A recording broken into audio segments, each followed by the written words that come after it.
Halo, selamat pagi anak-anak. Sebentar kita akan belajar tentang energi. Apa itu energi? Mari kita dengarkan penjelasan Ibu selanjutnya. Pagi ini kita akan belajar tentang energi kinetik, energi potensial, kemudian hukum kekekalan energi mekanik. Energi kinetik adalah energi yang dimiliki oleh suatu benda karena geraknya, atau energi yang dimiliki oleh suatu benda yang sedang bergerak. Besar energi kinetik yang dimiliki oleh suatu benda dipengaruhi oleh yang pertama massa benda, yang kedua kecepatan benda. Nah, kenapa bisa seperti itu? Jadi kalian perhatikan kalau misalnya ada orang mengendarai sepeda motor misalnya. Kalau dia kecepatannya besar, maka energi kinetiknya juga besar. Nah, sekarang bagaimana perumusannya?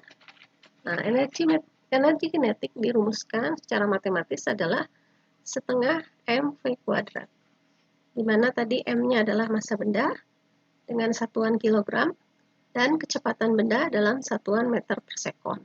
Jadi nanti kalau misalnya kalian ada soal menemukan massanya tidak dalam kilogram atau kecepatannya tidak dalam satuan meter per sekon, maka itu harus diubah dulu. Nah, sedangkan energi EK ini adalah energi kinetik dengan satuan joule. Nah, sekarang contoh soalnya.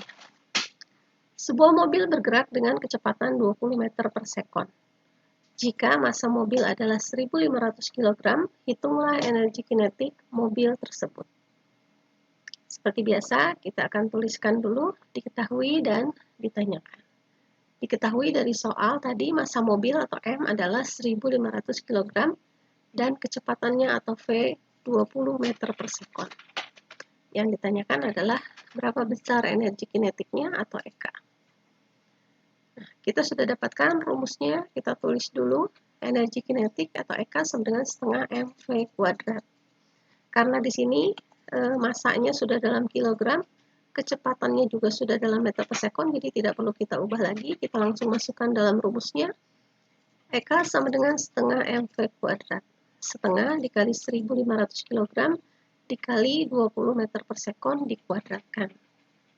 Jadi setengah kali 1.500 adalah 750, kemudian 20 kuadrat ini adalah 400 meter per sekon, meter kuadrat per sekon kuadrat. Sehingga kalau kita kalikan maka hasilnya 300.000 joule.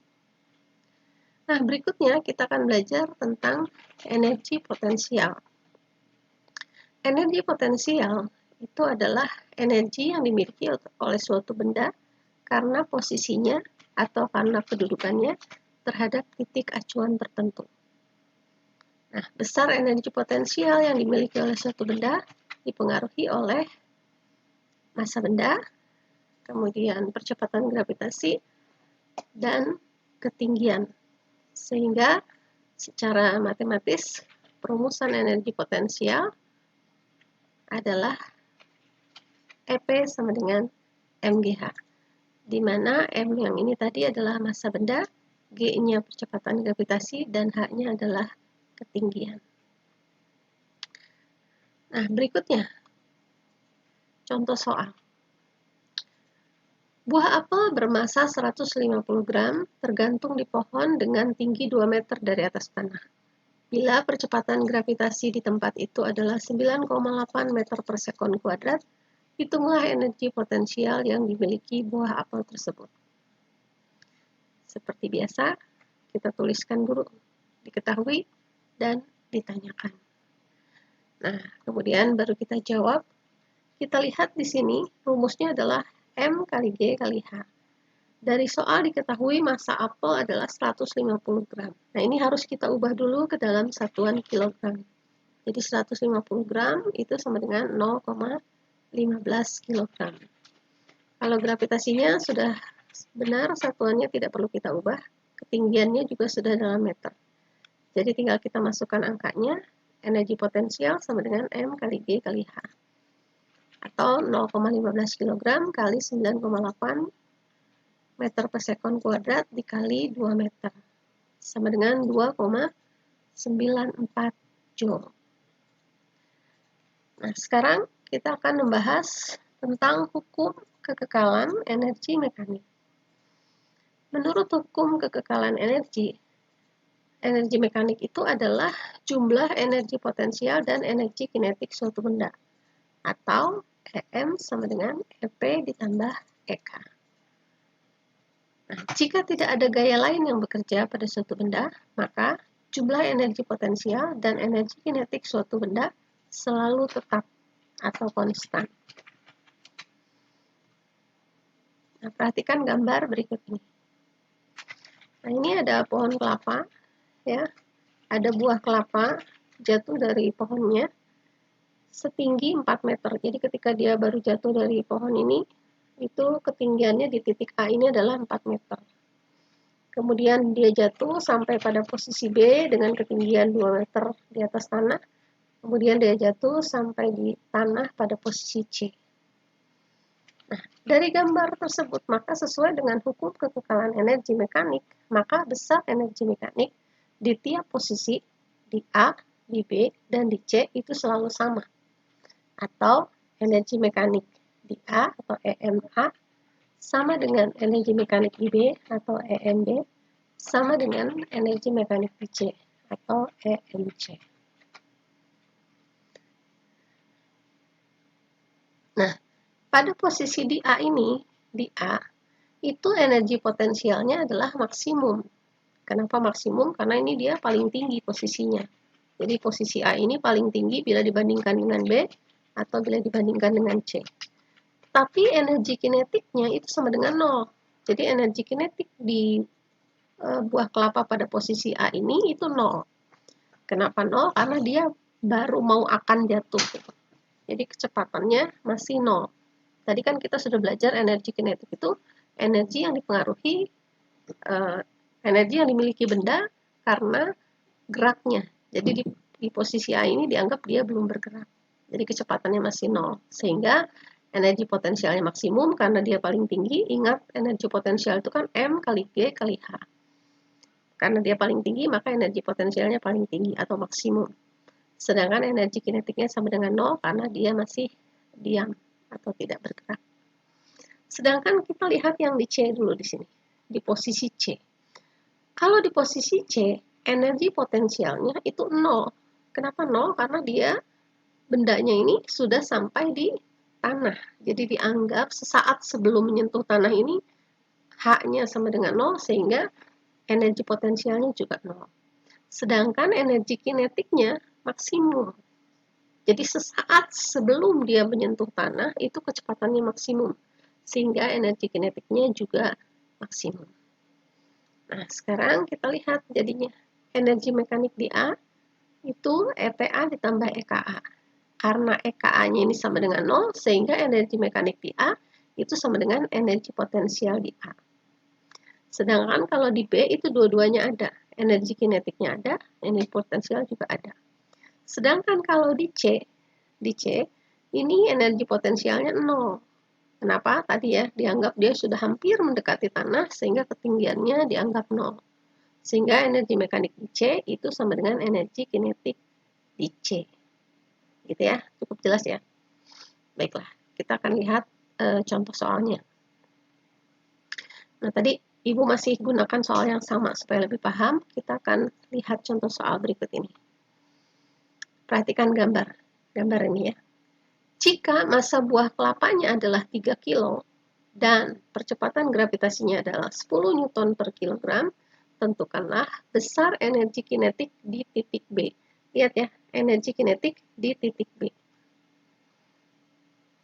Lihat penyelesaiannya. Ibu masih tampilkan gambarnya di sini supaya kalian bisa bisa melihat soalnya dengan baik. Nah, lihat, ini diketahui massanya 3 kg. Massa buah kelapanya. Kecepatan gravitasi atau G 10 Newton per kilogram. Ketinggiannya yang sudah kita ketahui adalah di A 4 meter, kemudian di B 2 meter.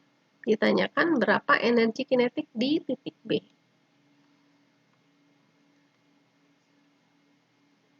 Nah, sengaja Ibu masih tampilkan ya, supaya kalian bisa lihat.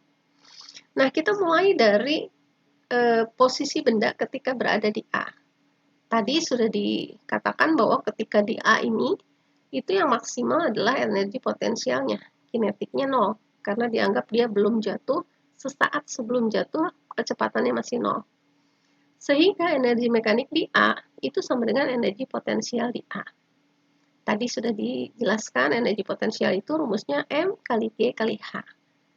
Jadi yang kalian perhatikan, H di sini itu ketinggian benda di A. Jadi ketinggiannya sesuai gambar itu adalah 4 meter. Kita masukkan angkanya, tadi masanya 3 kg, kecepatan gravitasinya 10, H-nya adalah 4. Sehingga besar energi mekanik di A itu sama dengan 120 Newton. Nah, kamu harus ingat, tadi sudah dijelaskan, sesuai dengan hukum kekekalan energi mekanik, maka energi mekanik di A itu akan sama dengan energi mekanik di B, akan sama dengan energi mekanik di C. Jadi energi mekanik di A akan sama dengan energi mekanik di B. Nah, sekarang kita cari dulu, berapa sih energi potensial di titik B? Energi potensial di titik B itu adalah M kali G kali H. H-nya, jangan salah, H-nya yang ini HB, yaitu 2 meter. Kita masukkan angkanya, 3 kali 10 kali 2 adalah 60 Newton. Nah, tadi sudah disebutkan, energi mekanik di B itu sama dengan energi potensial di B ditambah energi kinetik di B. Nah, energi mekanik di B ini sama dengan ini, energi mekanik di A adalah 120 Newton. Kita pindahkan ke sini. Energi potensial di B tadi sudah kita cari adalah ini 60 Newton. Nah, ini yang kita ditanyakan di soal, energi kinetik di B. Jadi 120 Newton sama dengan 60 Newton ditambah energi kinetik di B. Jadi energi kinetik di B sama dengan 120 Newton dikurangi 60 Newton sama dengan 60 Newton. Nah, demikianlah anak-anak, Ibu sudah menjelaskan tentang energi potensial, energi kinetik, dan hukum kekekalan energi mekanik. Ibu harapkan kalian sudah paham, dan kalau memang belum paham, kalian bisa mengulang-ulang video ini, atau jika perlu ditanyakan, kalian boleh menghubungi Ibu. Nah, nanti setelah ini kalian bisa mempelajari video Ibu selanjutnya, yaitu tentang usaha dan daya. Nanti setelah itu, baru kalian bisa mengerjakan soal-soal yang sudah Ibu sediakan di classroom masing-masing. Terima kasih anak-anak, tetap sehat, tetap semangat. Tuhan memberkati kalian semua. Dadah.